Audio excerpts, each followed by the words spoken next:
जिला के नगर भवन में आज रोजगार मेले का आयोजन किया गया। जेएसएलपीएस के माध्यम से जिस तरह से रोजगार मेले का आयोजन किया गया, यहाँ काफ़ी संख्या में लोग यहाँ आए हैं और कई कंपनियों के द्वारा यहाँ पार्टिसिपेशन किया गया है और लोगों को कैसे रोजगार का बेहतर विकल्प मिल सके उसके लिए कोशिश की जा रही है। बड़ी कंपनियां भी यहाँ आकर लोगों के बीच ये बता रही है कि आखिरकार उन्हें रोजगार का बेहतर अवसर कैसे मिल सकता है और कैसे वो रोजगार से जुड़ सकते हैं। उन तमाम चीज़ों को बताई जा रही है। कंपनियों का क्या रिक्वायरमेंट होता है, क्योंकि आज के समय में लोग बेसिकली पढ़ाई करने के बाद ये सोचते हैं कि वो रोजगार के योग्य हैं, लेकिन उन्हें कई तरह की समस्याओं का सामना इसलिए करना पड़ता है क्योंकि उनके पास स्किल डेवलपमेंट नहीं होने के कारण उन्हें रोजगार का अवसर नहीं मिल पाता है। जिस तरह से जेएसएलपीएस के जो यहाँ के जिला कार्यक्रम पदाधिकारी हैं, उन्होंने स्पष्ट बताया कि रोजगार के बेहतर अवसर तलाशने की कोशिश की जा रही है और कैसे यहाँ का स्थानीय युवक युवतियों को, चूंकि गुमला एक ऐसा आदिवासी बहुल इलाका है कि यहाँ पर रोजगार का बेहतर विकल्प नहीं होने के कारण लोगों को काफ़ी परेशानी का सामना करना पड़ता है। ऐसे में रोजगार का बेहतर विकल्प मिल सके, लोगों को रोजगार से सीधा जोड़ा जा सके, उस प्रयास में जेएसएलपीएस लगातार लंबे समय से काम कर रही है। झारखंड सरकार और भारत सरकार की कई योजनाओं के माध्यम से लोगों को जिस तरह से रोजगार से जोड़ा ही जा रहा है, लेकिन साथ ही साथ यहाँ पर रोजगार मेले का आयोजन करके एक रोजगार का बेहतर विकल्प लोगों के लिए सामने पेश किया जा रहा है। उन्होंने स्पष्ट कहा कि कई कंपनियों के द्वारा यहाँ पर आकर लोगों को ये बताने की कोशिश की जा रही है कि रोजगार का कैसे रोजगार से आप जुड़ सकते हैं और बड़ी कंपनियों का जो रिक्वायरमेंट होता है उसको कैसे फुल फिलअप करके उनसे जुड़कर आप रोजगार का एक विकल्प तैयार कर सकते हैं और रोजगार के लिए कहीं ना कहीं अपने आप को उस लायक बना सकते हैं। जोहार। आज एक दिवसीय रोजगार सृजन मेला का आयोजन नगर भवन गुमला में हो रहा है और इसमें अब हम लोग के लिए बहुत हर्ष का विषय थे कि इस कार्यक्रम में 19 प्लेसमेंट कंपनियां ये पूरे भारतवर्ष से आई हुई हैं और जितने भी डिटेल्स हैं वो हम लोग शेयर करेंगे। लेकिन जैसा आपने देखा कि बेंगलुरु की एक बहुत प्रतिष्ठित कंपनी शाही एक्सपोर्ट यहाँ पे आई हुई है, तो वो चाहे अपैरल सेक्टर की हो, चाहे दूसरे अलग अलग मैन्युफैक्चरिंग और दूसरे सेक्टर की हो, यहाँ पे दीनदयाल ग्रामीण कौशल उन्नयन योजना DDU-GKY ये साहब NRLM के तहत ही एक महत्वपूर्ण योजना है। तो इसके तहत 18 से 35 साल के जो बेरोजगार नवयुवक और युवतियाँ हैं ये अलग अलग प्रखंडों से, ग्रामीण क्षेत्रों से आए हैं ये लोग, क्योंकि जब भी ऐसे मेलों का आयोजन होता है तो शहर के तो बच्चे आ जाते हैं, गांव के बच्चे नहीं आ पाते हैं।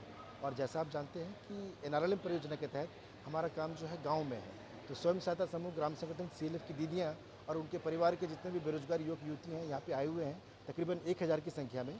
और शाम तक जो है ये 19 कंपनियाँ अपना अपना एक जो संख्या है हम लोग बता पाएंगे कि कितने कैंडिडेट्स को यहाँ पे एम्प्लॉयमेंट का अपॉर्चुनिटी मिला है।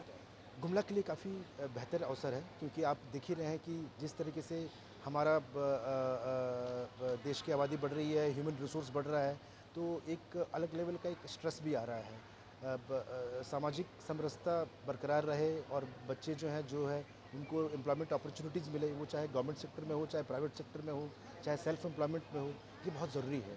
और जैसा DC साहब ने बताया कि हर विभाग अपने स्तर पर प्रयासरत है। डिस्ट्रिक्ट एम्प्लॉयमेंट ऑफिसर ने यहाँ पे बहुत सारे मेला ऑर्गेनाइज करते रहते हैं, अलग अलग डिपार्टमेंट ऑर्गेनाइज करती हैं। तो उसी तरीके से जेएसएलपीएस जो ग्रामीण विकास विभाग है ये भी अपना रोजगार सृजन मेला के तहत कैंडिडेट्स को एक अपॉर्चुनिटी दे रही है और प्लेसमेंट एजेंसीज को रिक्वेस्ट कर रही है कि गुमला के बच्चों को आप तराश करके देखें, उनको अगर प्रतिभा उनमें आप आते हैं तो उसको सिलेक्ट जरूर करें।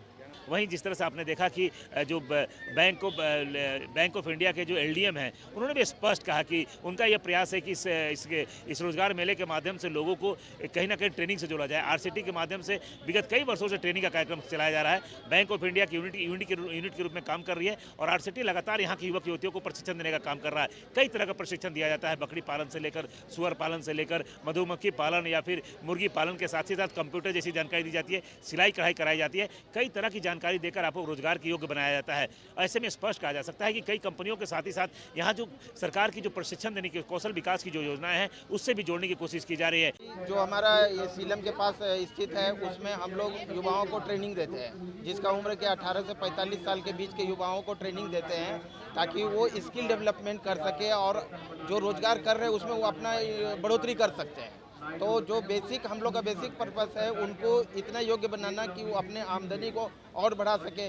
जो नया चालू करना चाहते हैं उनको नया दिया जाता है, नए तरीके से सीखते हैं, क्योंकि उनका एक्सपोजर नहीं है तो उनको हैंड होल्डिंग हम लोग देते हैं। और जो हमारा ट्रेनिंग कॉलेज है ये अलग अलग ड्यूरेशन का कोर्सेज कराती है, जैसे कुछ 10 दिन का होता है, कुछ 15 दिन का होता है, कुछ कोर्सेज 1 महीने का भी होता है। तो इस तरह से ट्रेनिंग कराया जाता है और फिर प्रशिक्षित जो युवक युवतियां हैं, जो भी लोग हैं, उनको जो है रोजगार के अवसर के लिए हैंड पेट्रोलिंग 2 साल तक हमारी आरसीटी की टीम देती है।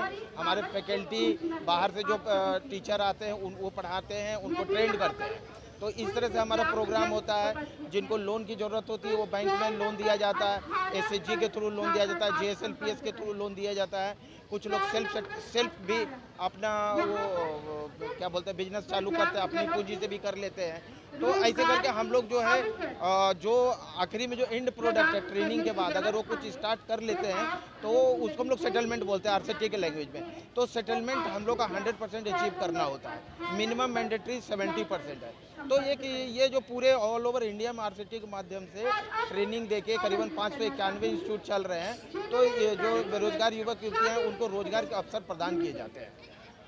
वहीं अगर हम बात करें तो स्थानीय युवक युवती जो यहाँ पर आए हैं, हज़ारों की संख्या में यहाँ लोग मौजूद हैं, उनसे जब हमने बात की तो उन्होंने भी स्पष्ट कहा कि उनके लिए बेहतर विकल्प है, उनके लिए एक बेहतर अवसर है जहाँ वो रोजगार से जुड़कर अपनी स्थिति को बेहतर कर सकते हैं। ये तो बहुत अच्छा मौका है, रोजगार मेला लगना चाहिए और प्रत्येक जो कम पढ़े लिखे हैं उन लोग के लिए सबसे अच्छा सुविधा है और इस तरह का मौका हर बार नहीं मिल पाता है आदमी को। और जो कि सबसे ज़्यादा मैंने गाँव घर के जो हैं गाँव में रहने वाले हैं उन लोग को ये मौका नहीं मिलता है और वो लोग बहुत ही मैंने नीचे स्तर से खेती बाड़ी करके मैंने जिले खाने वालों के लिए मैंने दिक्कत होती है। इसलिए यह रोज़गार बहुत ही अच्छा रोज़गार है जो कि मैंने प्रत्येक इंसान को इसमें भाग लेना चाहिए और सीखें और अपना खुद का बिजनेस करें। इसका फायदा होता है? ये सर फायदा तो बहुत है। आदिवासी बोल जहाँ पर विकल्प नहीं है वहाँ के लिए विकल्प तो होना चाहिए सर, बहुत ही ज़रूरी है यह विकल्प। बहुत फायदा होगा सर। मेरा नाम अब्दुल मन्नान है सर, मैं ग्राम जरडा पंचायत जरडा जिला गुमला प्रखंड जारी का रहने वाला हूँ। तो ऐसे में स्पष्ट कहा जा सकता है कि जिला प्रशासन और राज्य सरकार और केंद्र सरकार की ओर से जो प्रयास किया जा रहा है, क्योंकि हर कोई को नौकरी दिया नहीं जा सकता है, तो उनके लिए रोजगार का बेहतर विकल्प कैसे तैयार किया जाए, कैसे उन्हें रोजगार से जोड़ा जाए, इस दिशा में ये प्रयास किया जा रहा है, जिसकी सार्थकता आप देखने को मिल सकती है। लोग जब यहाँ आते हैं तो उन्हें कई तरह की जानकारी मिलती है। यहाँ जो भीड़ आई है उसमें से 80% लोग अभी पूरी तरह से अनभिज्ञ हैं कि आखिरकार उन्हें रोजगार से कैसे जोड़ा जा सकता है, रोजगार से कैसे वो जुड़कर अपने जीवन को बेहतर बना सकते हैं। उन तमाम चीज़ों की जब यहाँ जानकारी मिल रही है तो उसका सीधा फायदा उन्हें मिलेगा और वो रोजगार से जुड़ पाएंगे। तो ऐसे में स्पष्ट कहा जा सकता है कि जिला प्रशासन और राज्य सरकार की पहल के बाद जिस तरह से रोजगार मेले का आयोजन किया गया है और जिस तरह से लोगों की भीड़ यहाँ उमड़ रही है और बड़ी बड़ी कंपनियां जब आकर लोगों को बताती है कि रोजगार का कैसे बेहतर अवसर वो लाभ ले सकते हैं, तो ऐसे में आने वाले समय में इन लोगों को उसका लाभ मिलेगा और रोजगार से जुड़कर अपनी आर्थिक स्थिति को बेहतर कर पाएंगे। और जो समस्या जो यहाँ पलायन की समस्या है, जो लोग यहाँ से रोजगार के लिए पलायन करते हैं, उस पर भी कहीं ना कहीं विराम लग पाएगा। सुशील कुमार सिंह, गुमला।